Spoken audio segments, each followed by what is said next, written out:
Bonjour à tous et bienvenue sur ma chaîne Trading the Trend. Aujourd'hui, on va faire suite au premier épisode que j'ai publié sur les Launchpad en vous présentant pour moi un des meilleurs rapports qualité-prix du marché. C'est Anypad.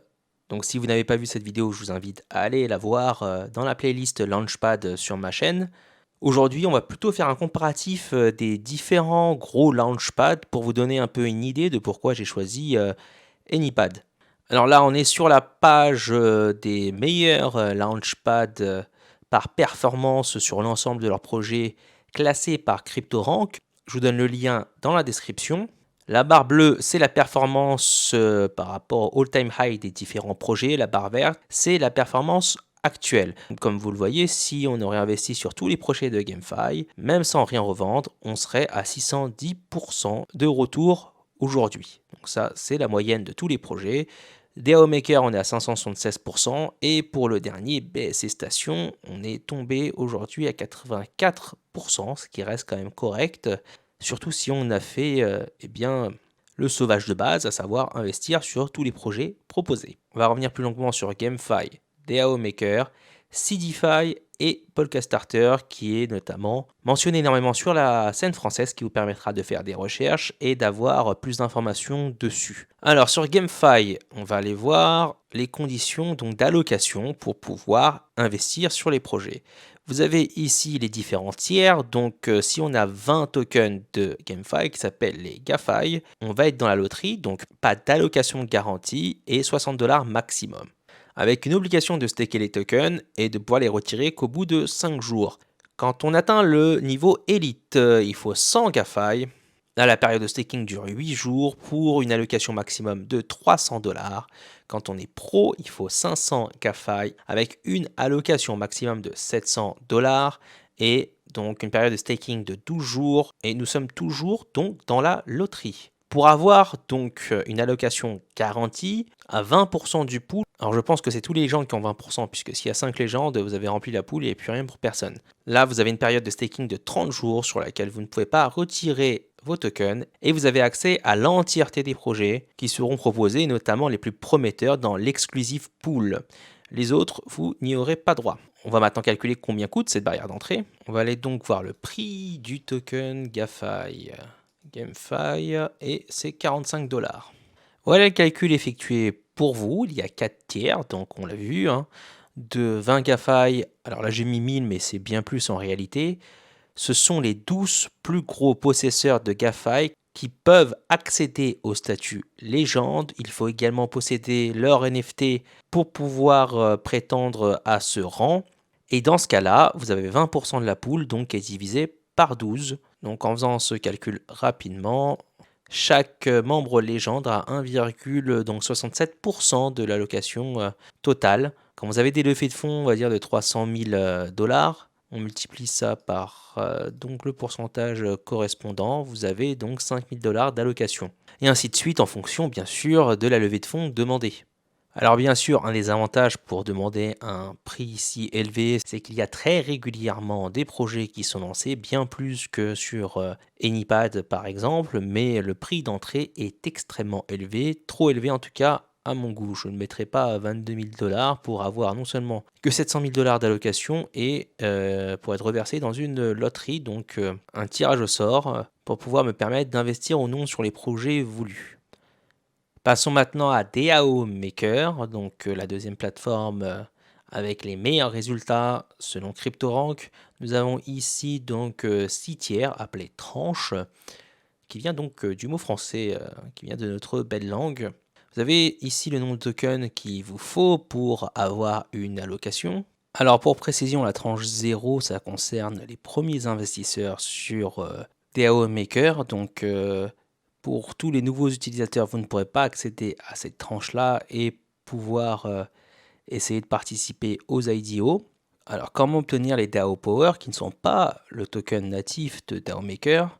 Il faut donc soit stacker le nombre de DAO pour avoir le nombre de DAO Power qui soit généré. Ils vous disent ici 2000 DAO tokens pour 2000 DAO. Sinon, il y a également une deuxième méthode, c'est de fournir des liquidités sur Uniswap, soit 1334 DAO tokens, et il faut aussi également la moitié de valeur en Ether. Bien sûr, ils vous préviennent des risques liés au fait de fournir des liquidités, qui est donc les pertes impermanentes. Il faut être KYC, donc il faut fournir son identité pour pouvoir participer aux différentes IDO. Et cela se fait donc en BUSD, la stablecoin de Binance, sur la BSC.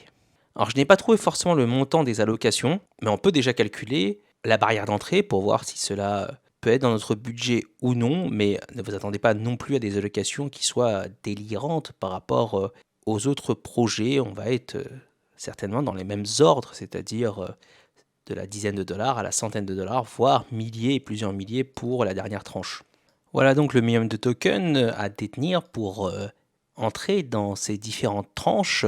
Il faut donc stacker ces coins et les loquer pour pouvoir obtenir des DAO Power qui permettent, eux, d'entrer dans les loteries pour pouvoir avoir une chance d'investir dans les IDO. On va calculer le coût. Donc DAO Maker, et actuellement le prix vaut 2,22 $. Donc voici le coût de la barrière d'entrée pour DAO Maker. Je n'ai pas les allocations, donc je n'ai pas réussi à trouver d'exemples d'allocations qui ont été déjà faites par des utilisateurs. Mais la barrière d'entrée n'est pas ridicule. La première tranche, c'est 4 400 $ jusqu'à 111 000 $ pour être dans la dernière tranche. Donc même si c'est donné en centaines de dollars, et je pense que là c'est plutôt en dizaines, je peux me tromper, mais ce ne serait pas étonnant que ce soit dans ces prix-là. Et là plutôt en milliers, pas non plus 9 000, mais plutôt entre 1000 et 3000 je pense, en estimation, pour avoir une chance en termes d'allocation. Donc il faut bloquer quand même pas mal de sous chez eux. Autrement, ils vous donnent les chances relatives d'obtenir donc un placement, de pouvoir investir dans les IDO en fonction de sa tranche. Donc la tranche 0, celle-ci concerne que les anciens utilisateurs. Pour le reste, eh bien, la tranche 1, il y aura plus de chances que la tranche 1. Et la tranche 5, 130 fois plus de chances que la tranche 1.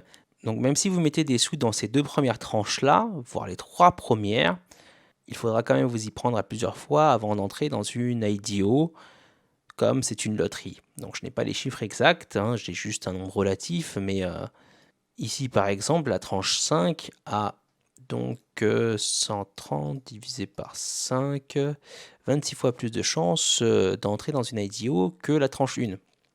Et ensuite sur la tranche 4, il y aura donc la moitié, donc 13 fois plus de chances de rentrer dans une IDO que la tranche 1. Donc là, vous avez une barrière d'entrée qui est quand même relativement élevée, même si effectivement, il y a beaucoup de projets qui sont proposés. Donc, il y a moyen certainement de rentrer dans des projets assez régulièrement en soumettant sa candidature de manière récurrente, même quand on fait partie de la plus basse tranche. On va passer maintenant à Seedify. On va aller voir les différentes tranches, pour le coup, on ira au niveau anglais, les différents tiers pour accéder donc à une IDO. Il y a donc 9 tiers. Ce qui est pas mal, c'est que l'allocation est garantie dès le tiers numéro 2. Donc, on va aller calculer ça. Pour ce faire, on a cette information-là, le nombre de tokens qu'il faut de Seedify pour être dans ces différents tiers. Donc, le tiers 1, 250 tokens, et le dernier tiers, 100K tokens, 100 000 tokens de Seedify. Comme d'habitude, on va aller vérifier le prix de Seedify actuellement pour pouvoir donc calculer cette barrière d'entrée. On est à 7,21 $ au moment où je tourne cette vidéo. Voilà donc la barrière d'entrée, et ça n'est qu'à partir du deuxième tiers où une allocation est garantie. Et d'après ce que j'ai vu, le tiers 2 accorde quasiment au maximum 40 $. Toutefois, à partir du système donné par Seedify, on peut calculer l'allocation moyenne qu'on pourra recevoir en fonction du poids du poids relatif qui est mentionné ici, qui est nommé pool weight. Donc je fais un calcul en croix, une règle de 3, rien de spécial. Vous avez le détail du calcul ici. Donc j'avais les 40 $ qui sont donc le E3. J'ai multiplié par le poids du premier tiers et j'ai divisé par 2. J'ai fait ça donc pour tous les tiers. Voici l'allocation moyenne que l'on aurait. Ça ne veut pas dire que ça ne peut pas changer, c'est juste que d'après mes recherches, le tiers 2 tournait souvent autour de 20-40 $ et j'ai pris 40 pour être optimiste. Voici donc les allocations qu'on aurait droit. De manière réaliste, je pense que la plupart des gens seraient ici, voire ici. Là, Là, il y en aura certainement également, hein, mais ce ne seraient pas des personnes qui regarderaient tes vidéos sur YouTube. Vous voyez que l'allocation est plutôt faible. Alors, Sidify est connu pour la qualité de ses produits, même si d'après CryptoRank, ça n'est pas le premier. Ces grosses plateformes, bien sûr, ont pour elles une régularité de produits qui sont lancés et donc permettent au bout d'un moment de revenir en tout cas à sa barrière d'entrée au niveau de ses investissements faits sur les différents projets. On va passer maintenant à la dernière plateforme qui est Podcast Starter. Voici donc les tiers de Podcast Starter et également leur chance d'entrer donc dans une IDO en sachant que dans le système de Podcast Starter, une fois que vous êtes rentré dans une IDO, les tokens stakés qui ont été utilisés pour ça ne pourront plus l'être pendant une semaine. Il faudra attendre 7 jours pour utiliser ces mêmes tokens pour tenter votre chance dans une nouvelle IDO. Par exemple, si j'avais 20 000 tokens mais que j'en mettais que 10 000, mais que j'en jouais, entre guillemets, ils vous seront rendus, hein, que j'en bloquais que 10 000 pour une IDO et que j'obtenais celle-ci, ces tokens-là ne pourront plus être remis en jeu dans une nouvelle loterie pour une semaine. Mais j'en aurai encore 10 000 de côté, ce qui me permettrait de participer à une autre IDO. Donc quand on a pas mal de tokens de Podcast Starter, ça peut être intéressant de diviser, entre guillemets, pour mieux conquérir. Bon, quand vous êtes sur les premières tranches, autant tout mettre a priori. La dernière tranche, elle, n'a pas de cooldown, donc elle peut répéter ses IDO à l'infini, entre guillemets, tant qu'il y a des projets mis en jeu. Maintenant, comme d'habitude, on va aller voir le calcul de tout ça. Alors, je n'ai pas trouvé forcément la taille des allocations de Podcast Starter. Par contre, on va voir les projets en fonction du montant qui est demandé à être levé. Vous voyez que plus c'est haut, plus l'allocation maximale. Alors ça concerne bien entendu, je pense, pour les plus gros hodlers et le plus gros tiers de Podcast Starter qui peut aller jusqu'à 500 $. Donc le premier, je ne sais pas, ça peut être 100, peut-être moins. Je n'ai pas ce chiffre-là. Et ça va dépendre bien sûr de la taille du projet, mais notez que c'est en centaines de dollars. Une chose aussi importante à savoir, c'est que les levées de fonds sur Podcast Starter se font sur le protocole Ethereum et donc préparer des Ethers pour les gas fees qui devront être pris dans vos calculs de rentabilité puisque vous les aurez dépensés. On va aller voir tout de suite le prix du token de Podcast Starter, le Pulse, il est à 1,69. Il y a aussi, je pense, un moyen de mettre des liquidités dans la pool sur Uniswap. Alors, je n'ai pas les chiffres là, mais je vous les ai trouvés. Donc, il faut mettre l'équivalent liquidité de 1 ETH et de l'autre côté, donc un ETH équivalent en Pulse. Donc, ça fait 3 000 $ de chaque côté au prix actuel à peu près. Il y a maintenant aussi un moyen de le faire sur la BSC, ce qui n'était pas le cas avant. Donc, c'est 7 BNB. On est à peu près sur les mêmes sommes puisque là, le BNB est un peu plus de 400 $. Donc, on a environ 3 000 $ également de chaque côté, en sachant que dans ce cas-là, il y aura beaucoup moins de gas fees par exemple. Donc, à choisir, j'irai plutôt là. Si je choisissais donc le moyen des pools de liquidité pour participer aux IDO. A noter qu'il faut staker donc pendant 28 jours au moins ces différents tokens. Si vous les retirez pour les remettre, il faudra attendre à nouveau une période de 30 jours pour pouvoir être éligible par cette méthode aux IDO, ou du moins à leur loterie pour avoir une chance de participer aux IDO. Donc voici le prix des différents tiers calculés pour vous. Sur le dernier tiers, vous avez 80% de chance de participer à une IDO, donc quasi garantie, en ayant la possibilité de les enchaîner. Les autres tiers, là c'était 50% de mémoire, et ici un peu moins de 5%. Revenez juste quelques minutes en arrière et vous aurez le détail des chances, puisque je vous l'ai affiché juste avant. On a vu qu'environ l'allocation maximum était environ de 500 $, mais ça dépendait énormément du capital à lever.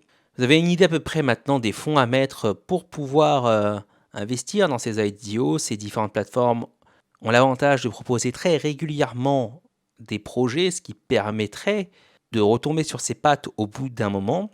Pour ma part, j'ai choisi Anypad, même s'il n'y avait pas beaucoup de projets proposés. La barrière d'entrée est très basse. Je suis actuellement sur celle-ci, on peut multiplier par 5 pour avoir vraiment le maximum de chances pour avoir les 25 tickets, l'allocation maximale par portefeuille. Le dernier projet que j'ai fait avec vous, j'ai eu 600 $ d'allocation pour 2000 $. Si vous comparez par rapport aux autres projets, là il faudrait 22 500 $ pour avoir la même allocation. Chez DAO Maker, je ne l'ai pas, mais ça ne m'étonnerait pas qu'on soit sur ces tranches-là, même pas celle-là, d'accord? Chez Sidify, il faudrait mettre 72 000 $ sur Podcast Starter. On serait donc sur la dernière tranche, environ Alors certes, sur Anypad, il n'y a pas beaucoup de projets proposés par rapport aux autres, mais la barrière d'entrée est quand même beaucoup plus faible. Et cet argent-là est généralement bloqué puisque sur les autres plateformes, il faut non seulement staker, mais en plus pendant plusieurs jours, voire plusieurs semaines. Sur Anypad, vous n'avez même pas besoin de staker ces tokens. Vous pouvez très bien les revendre après un projet que vous trouvez intéressant. Par exemple, vous vouliez simplement faire une seule levée de fonds, vous achetez les tokens Anypad, vous faites la levée de fonds, vous revendez vos Anypad et c'est fini. Voilà la raison pour laquelle j'ai choisi donc ce Launchpad et c'est la raison pour laquelle ça a été l'objet de ma première vidéo. Si vous avez apprécié ce travail de recherche, je vous invite à liker et à vous abonner à ma chaîne. Sur ce, je vous souhaite à tous une très bonne journée et on se dit à la prochaine fois.